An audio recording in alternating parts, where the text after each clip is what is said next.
You're tuned in to the Binge It Babe podcast with your host, me, Candace Estelle. All right, babes, let's get binging. Hey, hi, hello, and how are you, babes? It's October 3rd, and that means today we're going to be talking about Tucker and Dale versus Evil, another wonderful horror comedy classic. This movie actually has Alan Tudyk in it, which, if you don't know, I might be saying his last name wrong because that sounds like something I would do. But if you don't know who he is a, I believe, classically trained, like Juilliard trained actor, and he is in such role. He's in Firefly. He's in this movie. He is the main character in Resident Alien. But one of my favorite little things is that he is Duke Wesselton in Frozen, the annoying little shrimpy guy that just sucks and is trying to, take over Arendelle, aside from Hans, who's also trying to take over Arendelle. And he is Duke Weaseltown in Zootopia, which is just hilarious. And I love that Disney and Pixar does stuff like that. He's also Hey Hey the Chicken in Moana, or depending on where you live, Vaiana. Yeah, the chicken noises. The chicken that's like, that's Alan Tudyk. He's a classically trained Juilliard actor. And that's his range, my guys. I think that that's fantastic. It's wonderful. It's magical. I enjoy him when I see him. And so Tucker and Dale versus Evil is stupid, but also clever. And I think that that is the hallmark of a good horror comedy, right? So, oh my God, it's so dumb. The premise, you know what? I spoil things, okay? This is your Binge It Babe. I binged it. I have to tell you all of the details. I have the ADHD. I don't know what information is important and what's not, because for me, I'm like, if I don't tell you this detail, you might not understand that detail, that joke, that little thing that I noticed, that little. And so my brain says, tell them everything. And that's what I do for you here. I'm basically a living, breathing, incredibly animated synopsis. I forgot the word synopsis after the word animated. What a dork. Okay, here we go. So Tucker and Dale versus Evil is a pretty short movie, just like Little Evil. And if you're thinking, wow, that's a lot of evil, it is, but don't worry, we're constantly defeating evil. That's the great thing. There are happy endings here. That's the type of thing we like. Not a happy ending because you're, but like enjoyable conclusions to our film's storyline. No sexual connotation. Okay, so Tucker and Dale versus Evil is about two friends who live out in the country, and they are raised in the country, so they talk a little bit like they're in the country, because that's how you talk when you're from the country. And I would know because I am from Texas. I just don't sound like that anymore because I try really hard not to. I do sound like that sometimes, but we won't be hearing that or experiencing that ever. Moving on. So they're from the country, and they have just bought themselves a vacation home, which is hilarious to me because their vacation home is like a cabin in the woods, which is another callback to a different horror movie. And so they're basically going out there and they're going to use their skills and their funds to make it nice, because it's a hardcore fixer upper. Okay, like it needs work. It needs so much work.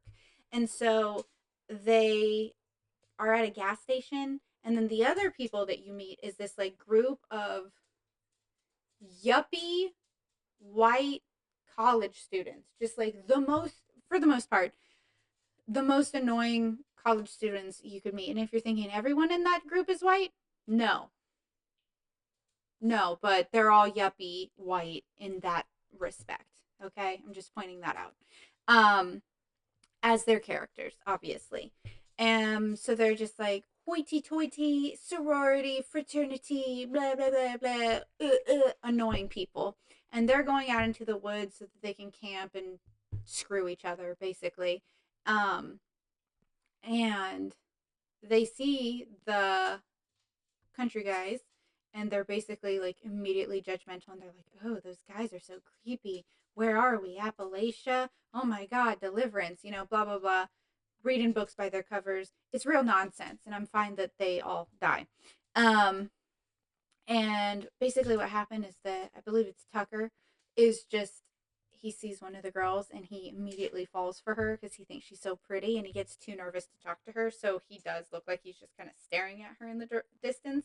And she's just like, hi. And he's like, I think he asked her if she likes pickled eggs or something at that point. He does at some point in the movie. It's really ridiculous. And then, sorry, I got distracted because my dog is being very active. It's because he's messing with his snuffle mat. I think he thinks that there's something he hasn't gotten. Who's to say? I hope he finds a little snaggy snack. Anyway, so they're driving, and the main college kid, I don't even know any of their names. I don't even care. The main college kid, who's hella annoying, is just like, you heard the story about these woods? And the girls are like, no, what? Because it's all very like classic tropey at this point.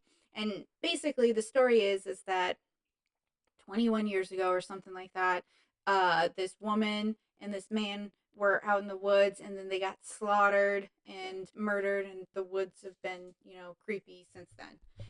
And they're just like, what? And he goes, yeah, it happens on Labor Day weekend, I think is what it is, which is this weekend. And they're like, so we might see their ghosts, or the killer was never found, or it's some stupid crap like that.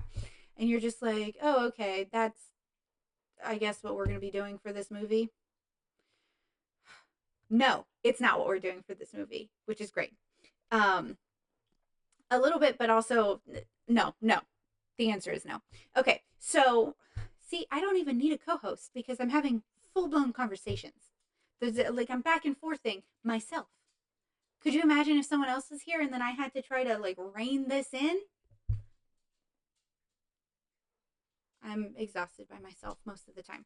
Anyway, okay, so I actually do sometimes co-host someone else's podcast where like I guest star. It sounds really funny to say I star in anything. I guest star on that podcast called Gotta Pop, and we do chat about stuff. Like we have done Twisters, which I loved. It's my favorite movie so far this year, and we did Friends, which is one of my favorite TV shows ever because I grew up on it, and so it actually is really good and really fun. But it's a totally different vibe.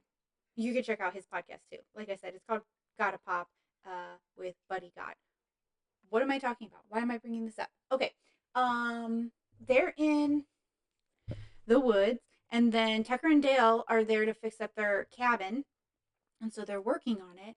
And then they're gonna go fishing at nighttime because you should fish in the morning, like first thing in the morning, or you can fish like later in the day. For the most part, you don't really fish midday because like it might be too hot, the sun, and so the fish usually are chilling, or like it's too noisy, so the fish don't hang around. Anyway, dusk and dawn is when you fish. Okay. Hi, Charlie. Oh my gosh, I am just easy to distract right now. Okay, focus, Candace. Focus, focus. What are you talking about? Okay, they're out. They're night fishing in like their little boat, and the kids are messing around in the lake in like another area, so they don't really see each other. But then I think it's Tucker. Tucker hears something.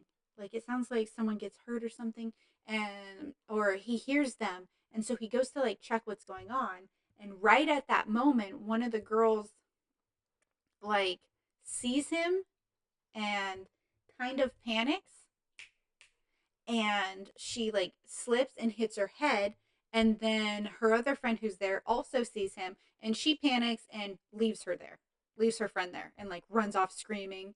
And he's like, what the hell, what's going on? And so he runs to go save her because she's going to drown.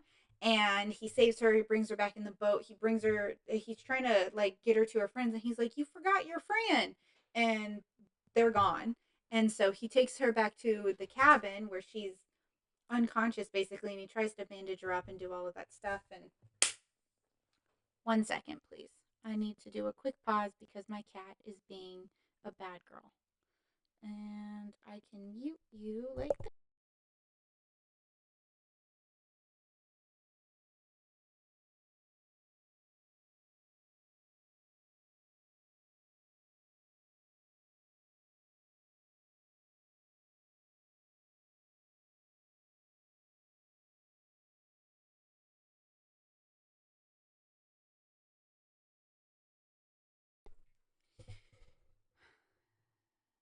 They don't respect my authority at all. I know that she's a cat. I'm trying to tell her to stop doing what she's doing, and she just deadpanned me. Like, it didn't work at all. Okay, so he brings her back, and then the other girl that was with her is like, he was watching us, he was gonna steal us, and we were in danger, and then I think he took her. I think her name's Allison. We're gonna call her Allison. Maybe it's not the right in the movie, but for now, the girl's name is Allison. She's like, she took Allison, and then they all decide that they have to devise a plan to go get her back because these backwoods hillbillies have stolen her for some nefarious purpose. Meanwhile, Tucker's over here bandaging her up and like, getting her all cleaned up and stuff. And she comes to and she's like, "What happened?" And he's just like, "Oh, you hurt yourself." In the meantime, they decide that they're going to go on some crazy offensive with the main douchebag guy who told the story and is like incredibly annoying. We'll just call him DB for douchebag. And DB is like, we gotta fight them and get her back. That's gonna be my girl. And and so we need to fight them and come at them at all angles and blah blah blah. And so they do all start attacking. And the thing is they're city kids who aren't used to the woods apparently or knowing how to walk. So they keep accidentally killing themselves all over the property, all over the place. And in the meantime, Allison and Tucker are hanging out and vibing and having a lot of fun and getting to know each other. But every time Tucker and Dale are outside, one of the college kids kind of tries to attack them, and then something will happen. Like at one point, the wood chipper is on, and I think it's Dale, which is Alan Tudyk's character, who's like putting wood in the chipper, and he turns and goes down to grab it, and the kid had like ran at him, and he doesn't hear him or see him at all because it's a wood chipper. And when he goes down, and the kid slips and falls into the wood chipper, and he gets chipped up. No more wood for that guy. Or the guy who's like running in the woods and slips on a stick and it goes straight through him, or I think it goes through his mouth, through him, dead. The B one, dead, or at least really injured. And so, um, like at one point, Dale is like, these college kids are killing themselves all over my property. And that's when Tucker and Dale decide that these kids must have a suicide pact and they're trying to come and kill Allison because she's not a part of it. And so they're trying to protect Allison. Allison has no idea what's going on. I think she gets knocked out on like more than one occasion. And all of them are dying. They try to have like a parlay type situation where they, come together to have tea and discuss what's going on and clear the air. And DB is like way too hyped up because he's loving this stuff. And he's like, absolutely not. We're going to take you and blah, blah, blah. And then I think they accidentally set the cabin on fire at that point. It's just like a wild set of events that literally is coming from the fact that there's no communication. There were some assumptions made on the um, university kid side, and then Tucker and Dale don't have the opportunity to even ask, like, what is going on? Because to them, all they're seeing is these college kids that keep running around their property and killing themselves. You know, accidentally getting shot. A cop dies. I think the cop gets shot. I don't remember how that happens, but it's certainly, oh, a wooden beam like from their house breaks because they're messing around and that hits somebody. And I think that's how the cop dies. It's just accident, accident, accident, but it looks really fishy from the other side. It's one of those like, oh, getting into hijinks, but it's also kind of gory, kind of ridiculous, kind of gross, and that's where that horror aspect comes into it. That like, yeah, the gore. I think really, and then towards the end, DB is able to get Allison back. She wasn't a hostage, but he basically kidnaps her. And she's like, leave me alone. What is going on? Why are you acting so crazy? And he's like, you're my girl. And you know that story I was telling 21 years ago or 22 years ago, whatever, that was my mom who was out here in the woods and stuff like that. And then you find out that he's the kid of the serial killer guy who had gone on the spree and killed everybody some years back. And so he's the bananas one. And then Tucker and Dale have to save her from him. And they do. They're heroes. It's great. I don't know. I think it's funny to say, oh, like, what's the moral of the story here for a horror comedy that's so ridiculous? But I think it's kind of got a really obvious one, right? Don't judge a book by your cover, by their cover. Especially when the cover doesn't have any obvious markings. No like swastika tattoos, no hats with political agendas or shirts with political agendas. It's just that they were country folk and these kids decided, oh, beneath us and now also scary.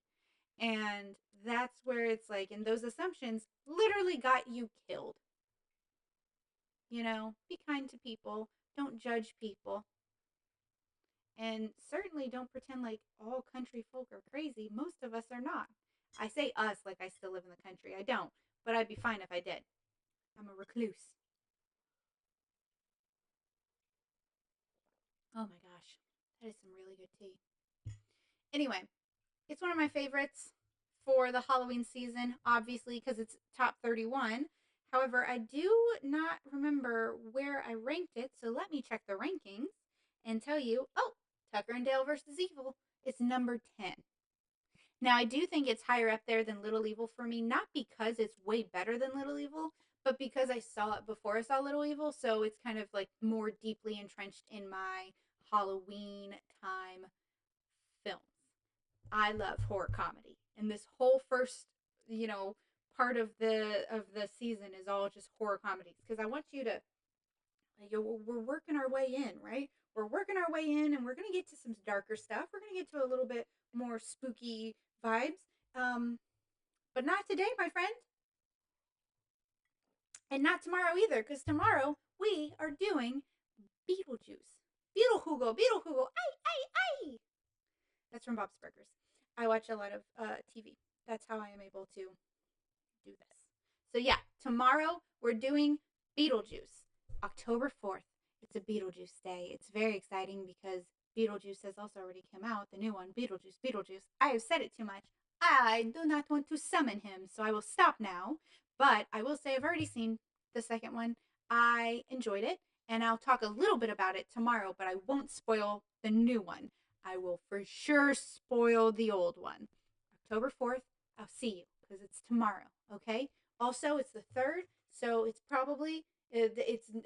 nippier than it was yesterday because I did remember that bit at least this time. Thank you so much, guys. I hope you have a lovely day. Tell me what you're binging right now. Are you watching Halloween content? Are you super against all Halloween content? Would you consider some of these because they're goofy? Or no, because they might have too much gore? Let me know in the comments. Please like and subscribe, follow, share, do whatever you can to get me out in the world because it would make me really happy. And I think I bring happiness to y'all. So, like return the favor or whatever. And if you don't want to, that's also totally cool, is what it is. I hate having to ask. It feels really grating. So, let me leave it not on that awkward moment. Pause. Here is my newest pen. If you can't tell, um it's a UFO pen.